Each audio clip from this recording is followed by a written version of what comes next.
안녕하세요. 스트로비스트 코리아의 권학봉입니다.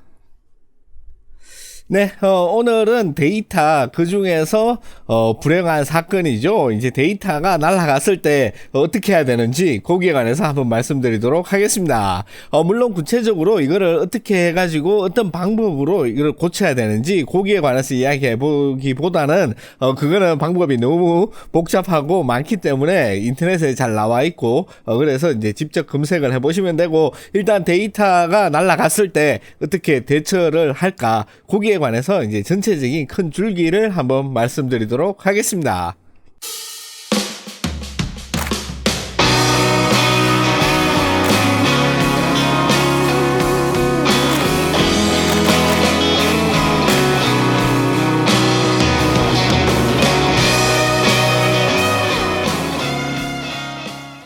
우선 데이터가 날아가가지고, 검색을 통해서 이 영상을 보시는 분들께는, 일단 위추 드립니다. 아무튼 오늘 말씀드리는 거는 이제 메모리 카드, 이제 사진 찍을 때 많이 사용하는 메모리 카드가 있고, 그 다음에 이제 하드디스크 있죠? 하드디스크가 있는데, 둘 다 이제 데이터가 날아갔을 때, 이제 데이터 복구가 하는 거는 큰 줄기에서 봤을 때 크게 다르지 않아요.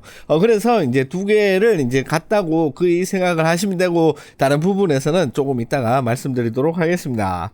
우선 데이터가 날아갔다 이러면은 하드디스크라든지 이제 메모리 카드가 인식 자체를 하지 않죠. 카메라에서도 인식을 못할 수가 있고 컴퓨터에서도 아예 인식이 안 되는 경우가 있습니다. 주로 뭐 포맷을 해야지 된다든지 뭐 이런 에러 메시지가 뜨면서 이제 실제 게임이 시작되는 겁니다. 아무튼 이렇게 한번 에러 메시지가 뜨면은 확실하게 된다 안 된다 이런 세상하고는 이제 빠이빠이예요. 이제 모든 거는 이제 확률입니다. 확률의 문제이기 때문에 확률적으로 생각을 해 주셔야지 된다. 그렇게 생각하시면 됩니다.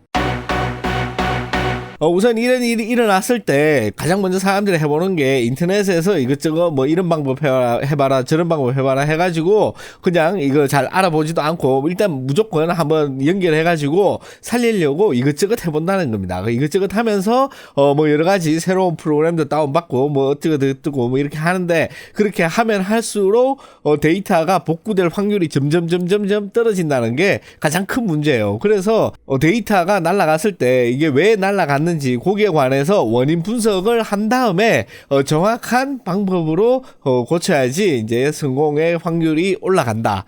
그 점을 명심을 하셔야 돼요. 급한 마음에 괜히 이것저것 해가지고 막 난리가 나면은 나중에 데이터 진짜로 또 복구도 안 되는 그런 경우가 있습니다. 그래서 제가 추천드리는 건 뭐냐 이러면은 내가 이 복구하는 데이터의 가치가 50만원 이상이다. 그러니까는 이걸 복구를 하는데 50만원 이상의 비용을 지불해도 된다. 이렇게 생각을 하시면은 그냥 복구 업체에 맡기는 게 가장 좋습니다.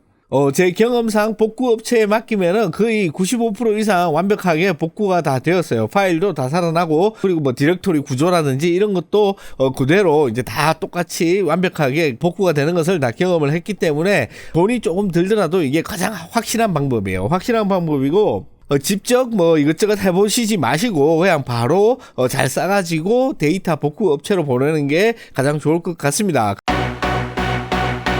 여기서부터는 이제 내가 직접 해보겠다 이렇게 생각하시는 분들을 위해서 말씀을 드리는 건데 당연히 위험의 비중이 올라가죠. 위험의 비중이 올라가고 리스크를 감수를 하고 하겠다라는 그런 각오가 필요합니다. 데이터를 다 날릴 만한 어떤 그런 각오가 있어야지 이 부분을 직접 그렇게 하신다고 보시면 돼요. 그런데 뭐 나는 언제 해가지고 잘 됐는데 이랬는데 이게 데이터가 왜 날아갔는지 거기에 대한 이유가 여러 가지이기 때문에 전에는 잘 됐어도 이번에 잘 된다는 그런 보장은 없습니다.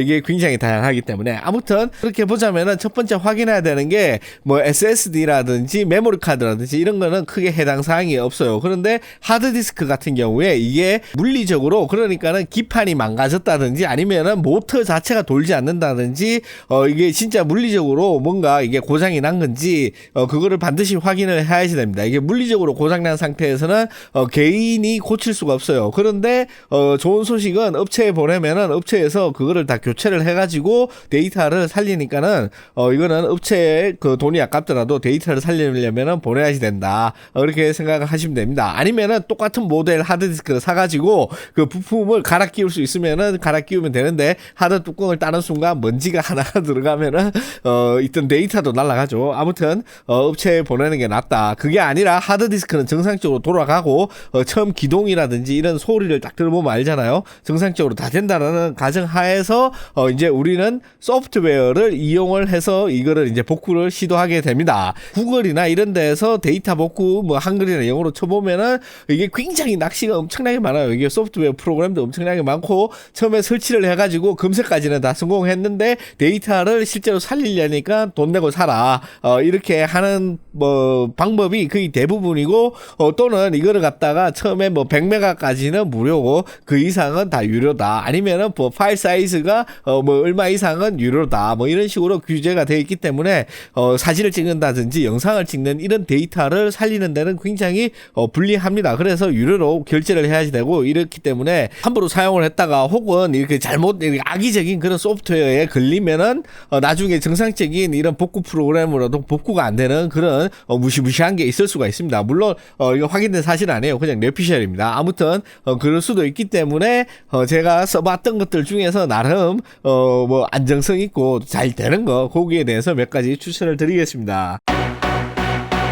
가장 먼저 추천드릴 거는 이제 무료죠. 완전히 무료고 이게 왜 무료냐 이러면은 오픈소스 프로그램이거든요. 오픈소스 프로그램이라서 이거를 누구나 고칠 수도 있고 누구나 이렇게 그 소스 코드를 다 들여다볼 수 있는 이런 소프트웨어가 있어요. 여기서 이제 포토렉이라고 있고 그 다음에 테스트 디스크라고 있는데 이게 오픈소스 프로그램이기 때문에 거의 제가 봤을 때는 엔진이라든지 코어는 거의 동일하다 이렇게 생각을 합니다. 성능 같은 경우에는 데이터 복구 능력이라든지 뭐 검색 능력이라든지 이런 거는 제가 봤을 때 굉장히 뛰어나요. 어떤 유료 프로그램 못지않게 굉장히 뛰어나다고 생각을 하는데 이게 커맨드 라인 인터페이스예요. 무슨 말인가 하면은 CMD 쳐가지고 나오는 까만 창 있죠. 거기에 이제 타이핑을 해가지고 이거를 명령을 내리고 거기서 내가 골라서 들어가가지고 이렇게 하는 작업인데 이런 인터페이스가 익숙하지 않는 경우에 만약에 혹시 실수라든지 다른 거를 해서 이 멀쩡한 데이터도 살릴 수 있는 데이터도 완전히 싹 날려버리는 그런 케이스가 있기 때문에 최소한 컴퓨터에 어느 정도 자기가 자신이 있고 이런 커맨드 라인 인터페이스에 익숙하신 분한테 제가 추천을 드립니다. 이거를 또 하실 때 이 컴퓨터에서 이 파티션이 어떻게 나눠지고 내가 전에 사용했던 어떤 파티션이 어떤 건지 혹은 여러 가지 이런 것들을 어느 정도는 검색해내고 찾아낼 수 있는 그리고 이게 어떻게 구조가 다른지 거기에 대해서 지식이 있는 분들에게 추천을 드리는 프로그램이에요. 그래서 컴퓨터 능력만 어느 정도 중급 이상만 되신다 이러면은 제가 말씀드린 이런 오픈소스 프로그램만으로도 충분히 웬만한 데이터 소프트웨어로 복원할 수 있는 데이터는 거의 대부분 복원이 가능했다 이 점을 말씀을 드립니다. 그 다음으로 말씀드릴 거는 이제 유료 프로그램이에요. 유료. 그러니까 돈을 내고 이렇게 구입을 하는 프로그램인데 아까 말씀드렸듯이 이렇게 무료라고 해놓고 중간에 실제로 복구를 할 때 돈을 요구하는 게 아니라 이제 처음부터 구입해서 쓰는 거죠. 이런 거 같은 경우에서는 이제 한 5만 원에서 10만 원 정도 하기 때문에 개인이 업체에 맡길 정도는 아니지만은 그렇다고 완전히 이거를 갖다가 리스크 내가 익숙하지도 않은 인터페이스를 만지면서 리스크를 크게 떠안지 않으려고 하는 분들에게는 조금 좋은 대안이 될 수가 있다고 그렇게 생각을 합니다. 그래서 이제 제가 추천하는 게 뭐냐 이러면은 미니툴 파티션 위자드 엔터프라이즈라는 게 있어요. 이게 이름이 긴데 아무튼 왜 이거를 추천하느냐 이러면은 다른 소프트웨어도 굉장히 많거든요. 많은데 그나마 가격이 저렴하고 그리고 구글이나 이런 데 봐서도 이 복구 능력이라든지 어떤 평판이 굉장히 좋다. 그리고 뭐 악의적인 뭐 이거를 내가 한번 끌어서 스캔해 놓은 데이터를 다른 소프트웨어가 막 복구를 못하게 하는 이런 어떤 조작이라든지 이런 거 전혀 없이 그러니까는 내가 기존에 지금 망가진 상태지만은 이 상태에서 더 악화시키지 않게 그대로 쭉 가는 그런 신뢰가 되는 그런 프로그램인데 가격이 10만 원 정도 이하 10만 원 왔다 갔다 요 정도니까는 어느 정도 가성비가 있는 그런 소프트웨어다. 그래가지고 추천을 드립니다. 물론 저는 돈 한 푼도 받지 않았어요. 그리고 이거 사용했다가 이거 복구 안 된다 날렸다 이러고 나보고 뭐라 그러시면 안 됩니다. 아까 말씀드렸듯이 리스크는 항상 존재한다. 이거는 될지 안 될지는 확률의 문제다. 이거를 뭐 돈 주고 샀다고 해서 100% 되는 거 그런 거 없습니다. 아무튼 이거를 갖다가 구입을 하면은 인터페이스가 일단 익숙한 그래픽 인터페이스가 나오기 때문에 컴퓨터에 그렇게 익숙하지 않으신 분들도 생각보다 이게 쉽게 적응을 해가지고 사용을 할 수가 있고, 복구 능력이나 뭐 스캔 뭐 속도라든지 이런 것들은 대부분 준수한 성능 이상이 되기 때문에 사용하시는데 굉장히 편리할 것 같다, 그런 생각이 들어요. 그리고 물론 저도 구입해서 쓰고 있습니다. 그 다음에 이거 세 번째는 그냥 계륵 같은 그런 프로그램인데 약간 그러니까 무료긴 하지만은 뭔가 조금 애매해요. 성능도 조금 떨어지는 것 같고 속도도 굉장히 느려요. 그래서 뭐 8테라 하드 하나 스캔하는데 보통 뭐 한 10시간 걸릴 수도 있고, 이거는 굉장히 랜덤입니다. 그래서 이게 뭐냐 이러면은 레큐바라는 프로그램이에요. 레큐바라는 프로그램인데 이거 같은 경우에는 뭐 파일명이 친절하게 이게 원래 내가 썼던 이름이 아니라 임의의 넘버가 나올 수가 있고, 또 이게 되는 경우는 잘 되지만은 또 안 되는 경우는 안 되는 경우가 있더라고요. 아무튼 무료로 어느 정도 그래픽 인터페이스를 사용을 해가지고 내 하드디스크를 한번 이렇게 해보고 싶다 이러신 분들은 한 번쯤 이 레큐바를 돌려볼 수가 있는데, 아까도 말씀드렸듯이 이거 지금 막 해보다가 그냥 멸망의 각으로 가는 수가 있습니다. 그거 반드시 조심하시고 그렇게 사용을 하시면 될 것 같아요.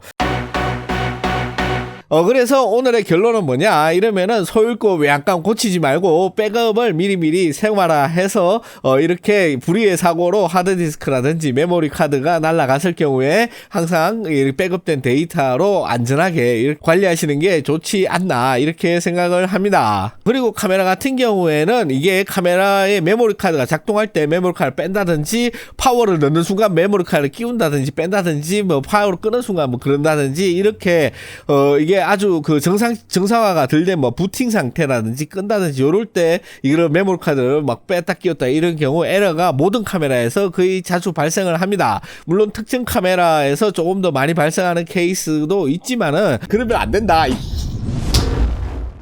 일반적으로 이 메모리 카드 에러는 항상 위험 부담을 안고 있다는 거를 생각을 하시고, 또 리드기 같은 거를 꼽을 때도 항상 주의를 해가지고 이걸 갖다가 너무 빨리 뺐다 끼웠다 뭐 이런다든지 뭐 여러 가지 이런 경우에는 쉽게 메모리 카드에 데이터가 날아갈 수가 있으니까는 항상 데이터를 옮길 때는 주의를 하셔야 된다. 그게 예방이 가장 좋은 거다. 이래서 백업과 항상 메모리 카드를 넣었다 뺐다 이럴 때는 항상 주의를 해가지고 데이터가 날아가는 거를 미연에 방지하시기를 부탁드립니다. 네, 그러면 오늘도 이렇게 끝까지 시청해주신 모든 분들께 진심으로 감사드리고요. 다음 시간에는 더욱 즐겁고 재미있는 이야기로 또 찾아뵙도록 하겠습니다. 고맙습니다.